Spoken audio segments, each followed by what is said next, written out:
Hello সবাই, কেমন আছো? আমি শুভর ছাদ বাগান থেকে তোমাদের জন্য আজকে নিয়ে এসেছি একটি নতুন ভিডিও, এবং ভিডিওটা খুব ইন্টারেস্টিং। মানে বিগত আমি ছাদ বাগান প্রায় 22-23 বছর হলো ছাদ বাগান করছি। বাগান বিলাস নিয়ে বেশি দিন হয়নি আমি কাজ করছি, ঠিক আছে? তো এই বিগত এত বছরের আমার জার্নিতে আমার ছাদ বাগানে যে ঘটনাটা ঘটেছে সেটা আজকে আমি তোমাদের সাথে শেয়ার করব। ওই জন্যই মূলত ভিডিওটা করা, খুব ইন্টারেস্টিং ভিডিও। আর এই ভিডিওটা দেখার পরে তোমরা যারা কমেন্ট করবে, মানে যারা ধরো গ্রাফটিং করো বাগান বিলাসের ক্ষেত্রে, তো তোমাদের ক্ষেত্রে যদি এই ধরনের ঘটনা ঘটে থাকে অবশ্যই কমেন্ট সেকশনে এসে শেয়ার করবে। আর আমার থেকেও যারা বাগান বিলাসে এক্সপার্ট, আরও ভালো জানো বাগান বিলাস সম্পর্কে, তাদের ছাদ বাগানেও যদি এমন ঘটনা ঘটে থাকে প্লিজ আপনাদের কাছে রিকোয়েস্ট, আপনারা একটু কমেন্ট সেকশনে এসে কমেন্ট করবেন। আপনাদের সাথে আমি এই বিষয়টা একটু আরও ডিটেলসে আলোচনা করতে চাই। তো আর দেরি করব না, দেরি না করে সোজাসুজি চলে যাচ্ছি, সেই ভিডিওতে চলে যাচ্ছি। এখন ফোকাসটা কিন্তু ভিডিওতে আমার দিকে থাকবেন। এখন সরাসরি যেই গাছটাতে ঘটনাটা ঘটেছে সেই গাছটাতে আমি ফোকাস করে ভিডিওটা শুরু করছি। চলো ফ্রেন্ডস, তো আমি যেই গাছের কথা বলেছিলাম, এখন তোমরা ভিডিওতে যে গাছটি দেখতে পাচ্ছ এটি হলো বাগান বিলাসের একটি মাল্টিগ্রাফট আমি করেছি। এখানে যে রুটস্টক, এই রুটস্টকটা রয়েছে, বারবারা ক্রাস্টের রুটস্টক রয়েছে। এখান থেকে আমি গ্রাফটিং করেছিলাম, তো একটা ঝড় হয়েছিল, ঝড়ে এখানটাতে আমার একটা জিনিস পড়ে গিয়ে এই গ্রাফটিংটা নষ্ট হয়। যাই হোক, সেটা বাদ দিলাম। তো এবার আসল যে মজার বিষয় সেটাতে চলে আসি।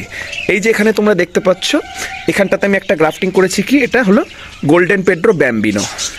এখানে ফ্ল্যাশের ফুল ফুটে আছে, তোমরা দেখতেই পাচ্ছ ভিডিওতে। এই যেখানে একটা ফ্ল্যাশের গ্রাফটিং করেছি, ফ্ল্যাশের ফুল ফুটে রয়েছে, এই যে আরও ফুল এসেছে। এবার চলে আসি 3 নাম্বার গ্রাফটিং। এইভাবে ঘোরাই, তাহলে তোমরা ভালো বুঝতে পারবে। এই যে দেখো, এই যে 3 নাম্বার গ্রাফটিং, এই যে এটাই হচ্ছে আমার ছাদ বাগানে ঘটে যাওয়া একটা ম্যাজিক, ঠিক আছে? একটু ভালো করে জিনিসটা তোমরা দেখবে। এই যে এখানটাতে আমি কি গ্রাফটিং করেছি, ফুলটা দেখছো তোমরা, কোথায় গেল? হ্যাঁ, এটা কি বাটার কাপ। তো আমার বাড়িতে গ্রিন লিফ বাটার কাপের একটি মাদার প্লান্ট রয়েছে, তো সেখান থেকে আমি শিয়ন সংগ্রহ করি। শিয়ন সংগ্রহ করে এখানে গ্রাফটিং করি, গ্রাফটিং খুব সুন্দর সাকসেসফুলি হয়ে যায়। তো তারপরে আমি অতটা খেয়াল করিনি। তো হঠাৎ করে দেখছি আমি কিছুদিন যাবত যে এই যে দেখো, এখানে পাতার ভ্যারিগেশন, গোল্ডেন বাটার কাপ আছে যে আমাদের নতুন আইডি এসেছে, সেই গোল্ডেন বাটার কাপের মতন পাতাতে এরকম ভ্যারিগেশন এসছে। তা আমার কাছে তো বিষয়টা একদমই নতুন। আমি একটু মানে আনন্দই হলাম যে গ্রিন লিফ বাটার কাপ আমি গ্রাফটিং করলাম, কিন্তু আমার এখানে ভ্যারিগেশনটা কিভাবে এলো। তার পাশের ডালে এখানটাতে গোল্ডেন পেড্রো রয়েছে, এটা এখানে দেওয়ার জন্য এখানে সম্ভব হয়েছে কিনা আমি বলতে পারবো না কিভাবে হলো, ঠিক আছে? তো আমার কাছে বিষয়টা একদমই নতুনত্ব, ঠিক আছে? বাট অনেকেই হয়তো বলতে পারো যে না দাদা, তুমি ভিউ পাওয়ার জন্য তুমি গোল্ডেন বাটার কাপের শিওন এখানটাতে গ্রাফটিং করেছো, গ্রাফটিং করে এখানটাতে ভিডিওতে বলছো, কিন্তু একদমই তাই নয়। আমি কোনো মিথ্যা কথা বলছি না। আমাদের এখানটাতে যারা বাগান বিলাস আমি বাদেও আরও অনেকেই করে, ঠিক আছে? তারা প্রত্যেকেই এসেছে, প্রত্যেকেই যারা আমার ছাদ বাগানে প্রায় ঘুরে যায়, তো তারা বিষয়টা খুব ভালোভাবেই জানে। তো এটা একটা গ্রিন লিফ বাটার কাপের আমি গ্রাফটিং করেছিলাম বেশ কিছুদিন আগে। তো সেখান থেকে গ্রাফটিংটা সাকসেসফুলি হয়ে যাওয়ার পরে তো এখন পাতার ভ্যারিগেশন এমন আসছে, গোল্ডেন বাটার কাপের মতন পাতার ভ্যারিগেশন আসছে।